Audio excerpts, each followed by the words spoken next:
Blackstone Audio presents The Severance by Elliott Sawyer. Chapter 1. If you had to get wounded, it was better to do it in your first week in country as opposed to your last week.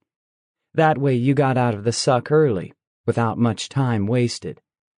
Getting hit late in the game just delayed you getting home, what with layovers in Germany and a stint in the five-star resort known as Walter Reed Army Hospital. At least, that's the way Jake Roberts figured it, as he looked out at Captain Slater slumped on the ground 50 meters ahead, moaning and crying. Captain Slater was a company commander in the battalion that was replacing Jake's battalion.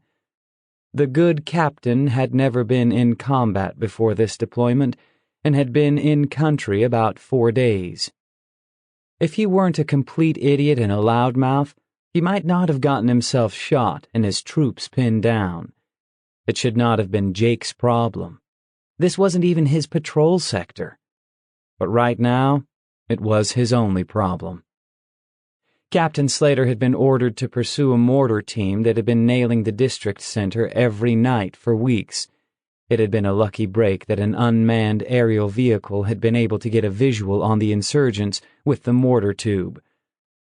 Instead of vectoring an F-15E Strike Eagle to kill the guys, the powers that be decided it would be a better idea to send dismounted soldiers to detain the Taliban insurgents. Jake's platoon, which had been preparing to turn in all of its heavy weapons and equipment, was tapped and quickly airlifted to Captain Slater's district center to link up with him and provide additional combat power and an experienced combat leader who was familiar with the area. This was all bullshit, of course.